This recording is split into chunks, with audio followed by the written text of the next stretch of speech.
Ah, no, no importa, yo tomo agua. Ahorita. Nuestro invitado ya se tomó su juguito. Sean todos bienvenidos. Bienvenidos que a este nuevo capítulo de Charlas de Fe. Tenemos un invitado muy especial, un amigo de toda la vida. Next, preséntate a la cámara. Hola, hola. Bueno, soy Néstor Piedradita, licenciado en Filosofía y Letras. ¿Qué más tengo que decir? Como con ¿En qué has relación a... trabajado? Cuéntanos un poco de ti. Bueno, soy actor de teatro, creo que ese ha sido el mayor rol que he asumido desde mi formación actoral, 17 años aproximadamente en la Escuela de Actores en Escena. Y ya posteriormente, pues, digamos como lo de la graduación que se dio con Filosofía y Letras, recientemente me gradué con la maestría de Creatividad e Innovación en las organizaciones y mi trabajo ha estado muy abordado como con la pedagogía. Me encanta la pedagogía, yo creo que es una forma o un ingrediente, digamos, muy importante para poder conectar con las personas. Y actualmente soy coordinador de la Unidad de Arte y Cultura en la Universidad Autónoma de Manizales. Buenísimo, tenemos un trasfondo ni el hijo de madre. Y justamente con el trasfondo del filósofo es que queremos abordar el tema del día de hoy, que vamos a hablar sobre el mal. Específicamente del origen del mal, porque creo que a todos los seres humanos se nos pregunta como, pero ¿cuál es la necesidad? ¿De dónde surge? ¿Por qué hay tanta maldad? Y obviamente vamos a escuchar la postura desde la filosofía y vamos a presentar la postura desde la religión, específicamente el cristianismo, y basado en citas bíblicas, pues porque es la idea. O sea, aquí no le vamos a meter ninguna corriente religiosa específica, sino que vamos a presentar lo que aparece en la Biblia y ya cada quien. Que tome las decisiones sobre si optar por hacer el bien o el mal. Que Ahora, sería una decisión. esa, digamos, a nivel religioso siempre es una de las preguntas más predominantes. O sea, si fuimos creados por un Dios Bueno, omnipotente, omnipresente y que es bueno, ¿por qué entonces existe el mal? Que esa es la paradoja de Epicuro precisamente. O sea, si existe el mal, entonces ¿por qué? ¿Para qué existe Dios? ¿Cierto? Y si Dios es todopoderoso, entonces ¿por qué existe el mal si puede erradicarlo?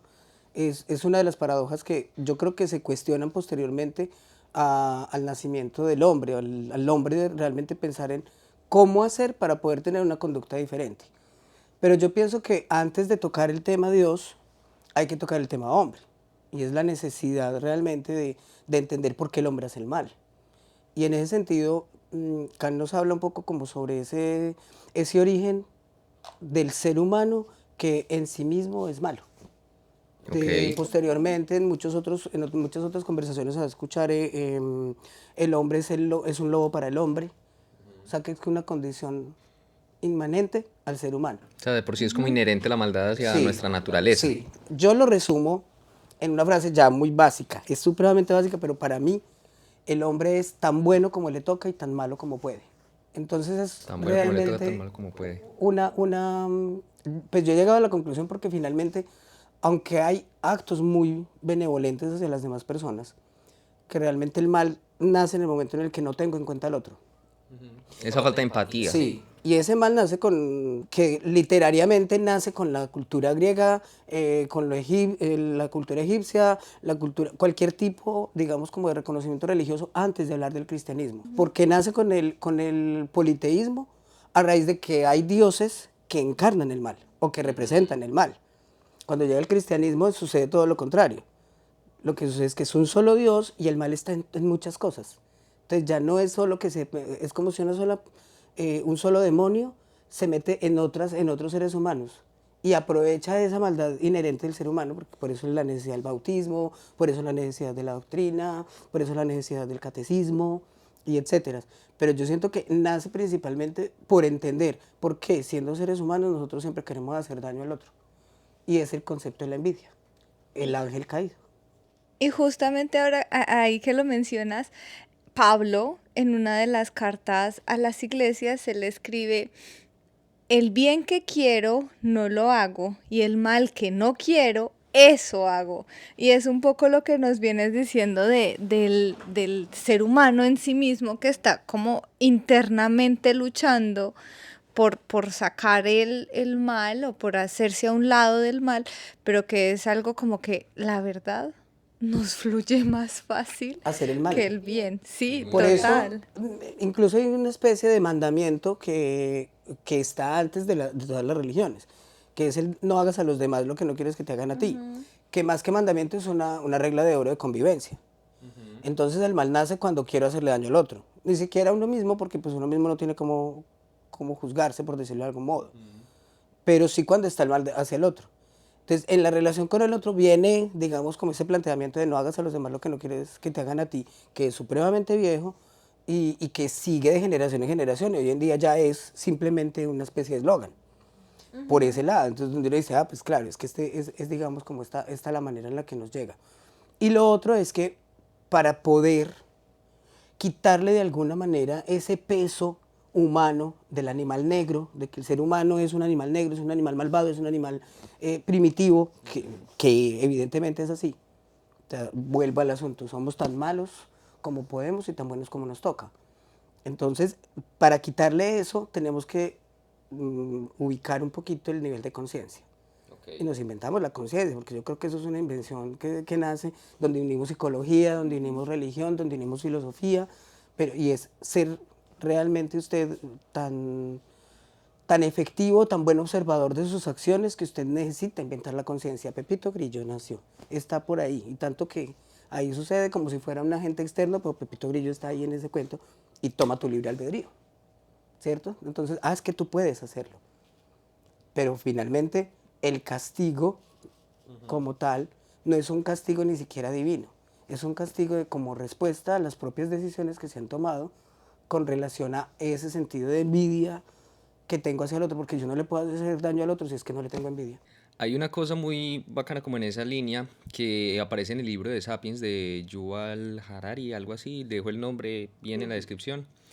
Él llega también a un punto del tema, digamos, del origen del mal, como desde una perspectiva muy de evolucionista, y afirma que básicamente los grupos de animales, o sea, las comunidades, por sí solas tienen como un límite de 150 habitantes, refiriéndose como específicamente a primates, a chimpancés y a la historia de la humanidad desde esa perspectiva. Plantea que ese número comenzó a expandirse y a crecer y a generar comunidades todavía más grandes en la medida que el humano logró tener la capacidad de comunicar cosas no tangibles y basar sus normas o su convivencia a partir de esas normas no tangibles. Entonces, obviamente dentro de lo que él describe, ahí entra la idea de una religiosidad, ahí entra la idea de un Dios, y es esa idea de un Dios la que empieza a generar comunidades todavía más grandes, justamente por ese principio de empatía, diciendo como, ok, si empezamos a transgredir cierto tipo de normas, nos vamos a joder, no las podemos transgredir, y así empezaron a crecer y a crecer y a crecer.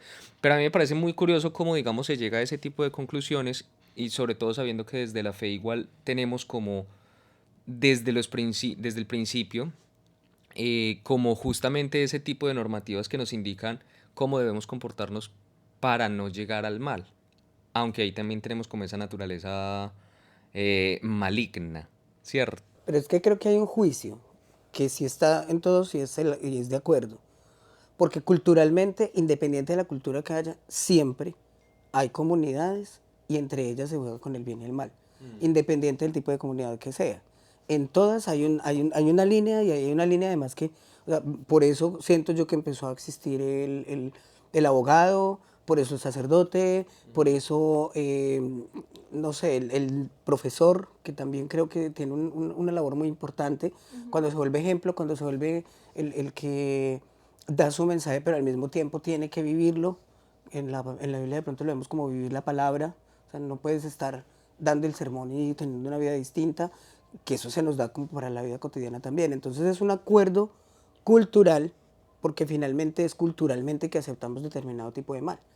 Es muy distinto el demonio de Babilonia al diablo que pueda existir en los agnósticos, que no creen en un diablo propiamente, pero sí en una maldad inherente al ser humano. Entonces uno dice, bueno, ¿cuál es? Pero todos tenemos la misma dificultad y los mismos interrogantes sobre la actitud humana. Mientras más libertad tengamos, incluso aparece en la película de Pinocho también hablando de conciencia, y es, más libertad se les da, más se comportan como burros. Entonces como que todo tiene como la misma connotación de que si te doy la libertad, ese mismo libre albedrío te permite a ti pensar en cómo hacer el bien, pero es mucho más fácil hacer el mal. Y ahí hay una clave importante y es como el asunto de la influencia. Porque el mal va a ser aceptado o va a ser bien visto dependiendo del círculo en el que estés. A lo que voy es, si tú estás en una comunidad que consume marihuana de manera recreativa, no va a ser juzgado mal. De hecho, todo lo contrario. En ese aspecto específico, tú estás en la onda. Te gusta, no sé, meditar a través de la marihuana, hacer el parche de reunirse para hablar a través de la marihuana. Pero si tú no estás dentro de esa comunidad, sino que perteneces a una comunidad distinta, en la que se valora más no sé, el rendimiento deportivo, la alimentación, el descanso, que en este momento es otra de las tendencias que existen, y tú llegas a decir como, uy, no, pues estamos de fin de semana, peguémonos un viajecito, pues te van a decir como, ¿a ti qué te pasa? Y frente a eso está la influencia de todo, de todos, de diferentes grupos sectarios. Sin embargo, creo que todos tenemos dos grandes influencias sin importar el grupo en el que estemos, y hay emociones que siempre nos llevan al mal sin importar el grupo. Me refiero a la envidia, me refiero a la ambición o a la avaricia y al deseo de poder. Yo creo que esas tres grandes fuerzas usualmente van a conducir a algo malo si las personas se dejan guiar por cualquiera de esas tres influencias. Pues es que además, cuando hablaba ahorita de la envidia, que es toda la historia del ángel caído, de ese deseo de poder, envidia, avaricia, o sea, todas están como mezcladitas en una sola porque es el deseo de sobrepasar al otro. Y si el otro tiene más, incluso sin reconocerlo, quiero ser mejor que el otro. Pero es sin reconocerlo, o sea, ni siquiera tengo la posibilidad de prepararme, sino que rebeldemente me tiro, lo que es algo completamente humano. Entonces volvemos a esa condición que es inherente al ser humano de simplemente llevar la contraria porque sí. Y lo otro es que, lo que decías ahorita, por ejemplo, con lo de la influencia, es que culturalmente nosotros nos saboteamos mucho, porque siempre andamos buscando aquel gueto en el que yo me pueda acomodar para poder hacer mis fechorías. ¿Sí? O porque yo tengo un capricho, así sea uno solo. Uno busca ese gueto donde pueda, como mínimo, hacer una de sus fechorías o uno de sus caprichos o uno de sus gustos, que generalmente están por fuera del gueto general. O sea, porque no quiere decir tampoco que es que el mal es distinto en cada cosa, no, pero sí se disfraza, digamos, como de determinados elementos culturales. Pero a modo general yo siento que siempre el ser humano está buscando ese sitio donde cree poder ejercer su libertad, que es una libertad caprichosa, que es una libertad que de alguna manera nace con ese deseo ambicioso de poder ser como él quiere y que nadie lo maneje. Entonces vuelve el cuento del poder. Y ese capricho y ese deseo de poder se alimenta mucho desde también el orgullo, porque también, digamos, el orgullo es finalmente, o como yo lo veo, es casi que la raíz de todos estos inconvenientes que hemos hablado, del deseo de poder, de la misma envidia, incluso de lo de buscar los guetos donde uno pueda realizar sus fechorías, porque finalmente desde esa perspectiva uno está buscando es cómo satisfacer su propio deseo de hacer esas fechorías y no sentirse mal por ello. Y eso indudablemente se vuelve una consecuencia del orgullo. Y creo que si hay una semejanza muy clara entre el ángel caído y el comportamiento humano, radica es ahí, justamente en todo el tema del orgullo, que la verdad es muy fácil No, y es caer muy en eso. marcado, además que históricamente, culturalmente, artísticamente. Entonces, cuando habla de la mitología griega, o sea, la mitología griega siempre nos está mostrando las pasiones humanas en los dioses. Y son discusiones entre ellos mismos. Y, y aunque nace, digamos, como una interpretación del hombre frente a los dioses, ¿de dónde nace el momento donde finalmente ellos sí están creyendo que los dioses son dioses? O sea, ¿qué es lo que sucedía culturalmente en esos escalones donde digamos que todos los grandes poetas escribían personificando a los dioses, donde la guerra supuestamente era de los dioses, como si estuvieran sacando ese espíritu humano de la transgresión y del dolor y de lo violento también, llevándolo a otro extremo, cuando finalmente lo que se estaba mostrando era una realidad netamente humana. Las grandes guerras no eran solo guerras porque supuestamente Atenea estaba en contra de Zeus, sino porque finalmente yo le quería robar la esposa a usted. Entonces es como también la misma, el mismo arte nos ha mostrado esa realidad y el símbolo seguirá siendo muy significativo y muy grande para nosotros poder entenderlo. Porque no es en vano tampoco que salgan los 7 pecados capitales. O sea, es porque ha habido una observación constante y seguida, por lo menos de una manera consciente, como le decía ahorita, de estar observándonos desde afuera, para poder decir por medio del símbolo, vea, tenga cuidado con esto. No porque no lo pueda hacer, sino porque tiene que saber cómo manejarlo. Porque si es inherente el mal al ser humano, debemos saber que está ahí. Y entonces ya vienen las otras metáforas, entonces la del lobo blanco y el lobo negro, el que alimentes, etcétera, etcétera. Entonces es algo que siempre va a estar. Independiente de que estemos aquí, estemos en otra cultura, estemos donde estemos, es esa dualidad, el yin yang. Entonces ya empieza a meterse, que es una cosa cotidiana, que es una cosa común, que de pronto no hay que pelear con ella, sino que hay que convivir con ella. Y al convivir con ella, entonces, ¿cuáles son esas? ¿A qué estoy dispuesto a renunciar también? Porque entonces me estoy dando cuenta de que soy una fusión de las dos cosas.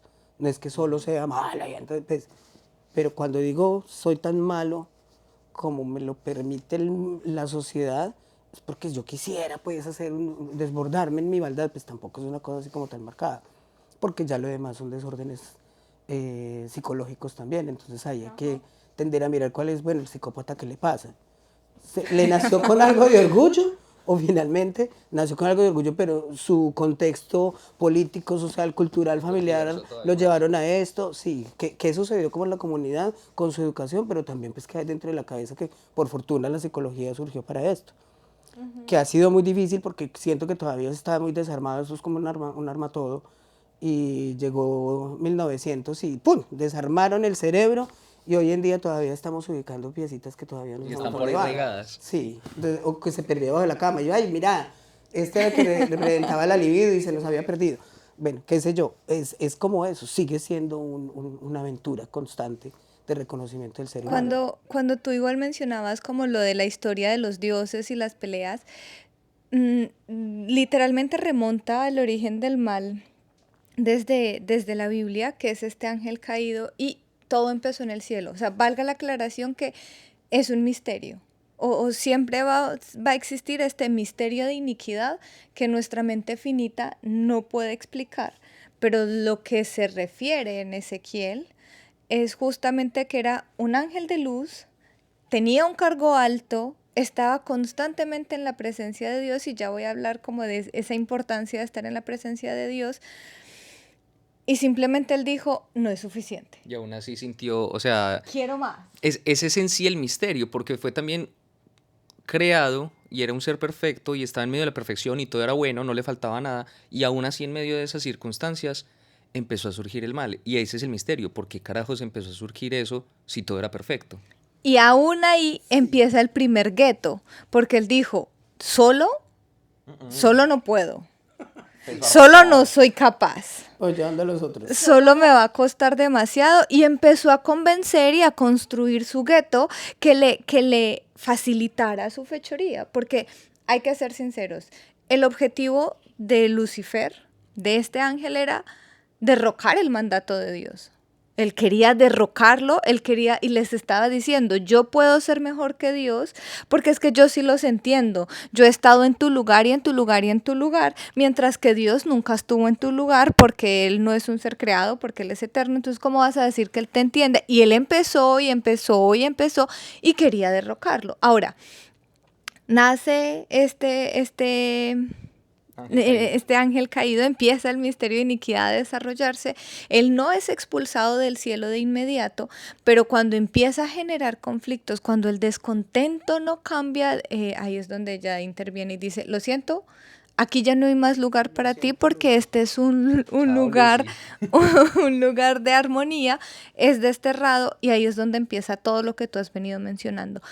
Hay varias cosas que me conflictúan de lo que mencionas, porque si bien es cierto que el ser humano tiene en este momento una tendencia al mal muy desarrollada, estoy 100% convencida por mi vida espiritual y como psicóloga además, de que todos los seres humanos tenemos también un mismo potencial de luz, pero que no pueden explotarse los dos. Si yo exploto mi potencial de maldad, no puedo explotar mi potencial de bondad. Y ahí está lo de la conversión de Pablo, que también lo conversábamos en estos días. Pablo estaba explotando desde su conocimiento. Desde su conocimiento él tenía una postura de bondad.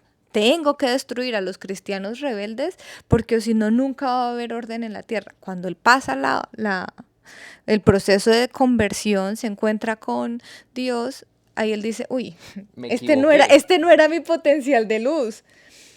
Pero Dios no lo escogió porque estaba haciendo el mal. Lo escogió porque sus características con las que hacía el mal podían ser empleadas para hacer el bien. Y él permitió que sus características fueran usadas para hacer el bien. Y pasa exactamente lo mismo con los humanos. O sea, si nosotros queremos, podemos ser explotados para hacer el bien, pero nuestra influencia tiene que estar ligada a otra cosa. Y ahí es donde empieza. Si estamos más cerca de la influencia divina, y como tú decías, la mitología griega es un conflicto entre los dioses, es que aquí constantemente también hay un conflicto espiritual, y espiritual que no vemos, pero que existe. O sea, y en héroes y antihéroes. Exacto. Porque además aquí ya son héroes y antihéroes. Puede que uno no los vea como dioses, pero aquí sí hay héroes y antihéroes. Total. Y las influencias son muy marcadas. Exacto. Que cuando tú me hablas de, por ejemplo, la historia de Tarso y todo esto que me dices del gueto como tal incluso, es como darse cuenta de que hay un elemento que es convicción. Para la convicción necesitas estudiar, necesitas estar bien, o sea, hay que tener mucha información, pero que la información no se vaya en contra de nosotros, porque desafortunadamente en muchas ocasiones se le va en contra de nosotros. Pero hay un elemento muy bonito cuando hablas de acercarse a la luz, y es que tomado, por ejemplo, de la mitología, del mito de la caverna de Platón, que después lo toma Plotino, que me parece muy bonita la imagen de Plotino, Plotino cristiano, y Plotino entonces pone el sol como la idea de bien, igual que lo hace Platón, solo que en este caso la idea de bien es Dios.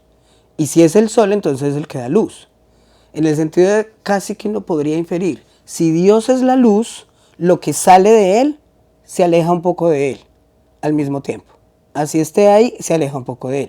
Y lo que sale de ahí para abajo sigue alejándolo, así sea hijo de él, sigue alejando. Por eso necesitamos unirnos a otras personas para acercarnos más al sol y evitar caer en las sombras. Entonces es un elemento que también me parece muy, muy significativo en esto, y es, si yo me acerco a quien considero que realmente me puede dar la luz, y esa luz la llamamos bien, y esa luz la llamamos bondad, la llamamos virtuosismo, la llamamos plenitud, la llamamos serenidad, etcétera, etcétera, creo que de alguna manera sí tenemos un sentido de voy quitando lo que no me sirve y voy poniendo lo que sí, hasta que ya me genera un sentido real de convicción para poder ver con unos ojos distintos, que es lo que sucede con Pablo. Es quedarse ciego para poder realmente dejar atrás toda la visión que tenía y ver de una manera distinta. Y miren que viene la imagen otra vez del sol. Es esa imagen del sol que ciega, pero que al mismo tiempo limpia, purifica. Sucede también en Matrix, que es la imagen cuando le dice, me están molestando los ojos y nunca los habías usado. Entonces en muchas ocasiones es que ser humano también es ese momento en el que uno se ciega para poder entrar a un mundo que nos queda corto, o grande más bien, porque no somos nosotros los corticos, y nos queda haciendo falta de pronto empezar a entender eso desde una dinámica menos orgullosa y más desde la comprensión del entendimiento como seres humanos vulnerables y sensibles. Con esa metáfora y como con ese entendimiento de que aunque somos inherentemente malos o tendientes al mal, también tenemos como esa inherencia a buscar no caer en el mal. ¿Cuál creen ustedes que es como el camino que debemos seguir? O sea, ¿qué es lo que nos orienta? ¿A qué podemos acudir justamente para no caer tan fácilmente en estos comportamientos malignos y más bien buscar algo que desarrolle nuestra potencialidad desde la luz? ¿Cómo la ven, Ex? ¿Usted qué cree? Ya aquí a nivel más personal, o sea, a nivel, en general lo hemos dicho, sí, pero me interesa es como, bueno, personalmente, yo creo que lo que me pega a esa idea de bien y aferrarme a ella es esto. Yo creo que Parto primero de mi vocación. Yo siento que yo nací para estar en un aula de clase, más incluso que para ser actor, para estar en un aula de clase, o sea, acompañar y al mismo tiempo ser acompañado. O sea, que estamos en una cosa que tiene que ver es con grupo, no soy yo solo. Porque en teatro, pues listo, si yo hago mi monólogo, pues estoy yo solo, así tengo otras personas, pero tiene algo de vanidad. Mientras que estar compartiendo con otros es, digamos, mucho más significativo porque el otro también me aporta. Entonces siento que de alguna manera la mayor construcción, y se lo digo, se lo he dicho mucho a mis estudiantes y a todos los que han pasado por mi lado, usted sabe perfectamente qué está bien y qué está mal hecho. Es decir, porque usted reconoce el límite, tanto suyo como del otro. Entonces, si usted se da a su casa, llámelo, ahí sí, vuelva Pepito Grillo con su conciencia, pero si usted se da a su casa y usted está intranquilo en su pensamiento es porque usted tiene una capacidad racional de darse cuenta de que hay algo en lo que usted se sobrepasó. Y ese sobrepasarse es lo que nos permite, bueno, si soy consciente de eso, tengo que inmediatamente hablar sobre él, trabajar sobre él, si tengo que pedir perdón, si tengo que tener otro acto o incluso conmigo mismo, pues hacerlo, pero es darse cuenta de que ese límite está y que no le puedo poner la tarea al otro, soy yo. Eso sí por encima de todo. Yo soy el que se da cuenta de que yo me equivoqué, de que esto que hice no es. No es lo correcto. Sí, o sea, me cogí una monedita de 200 a la señora que le cayó y no la entregué.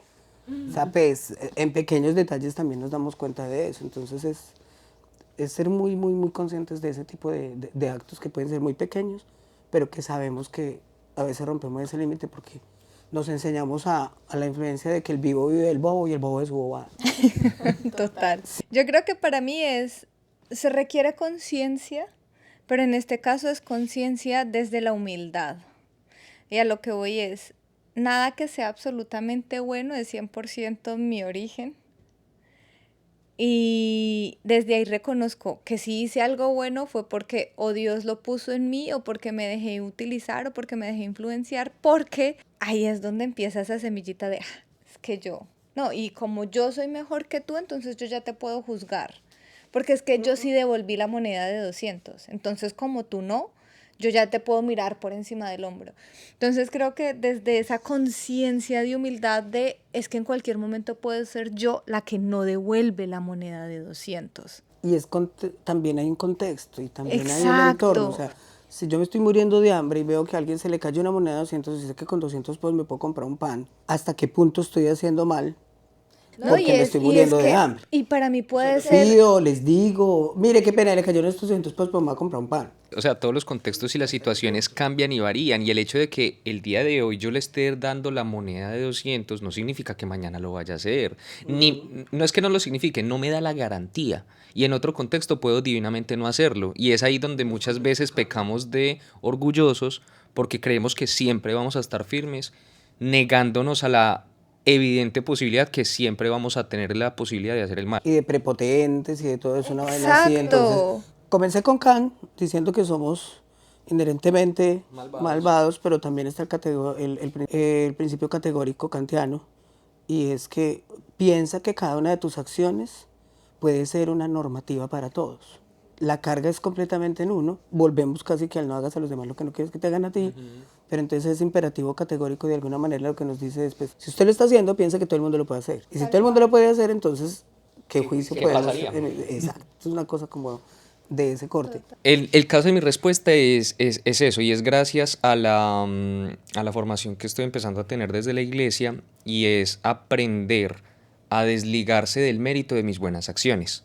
Es decir, sí, yo puedo hacer buenas acciones, pero en la medida que me sea más fácil darle ese crédito a Dios que Él obró a través de mí, es muchísimo más difícil que las influencias del mal permeen en mí, porque es lo que decías ahorita.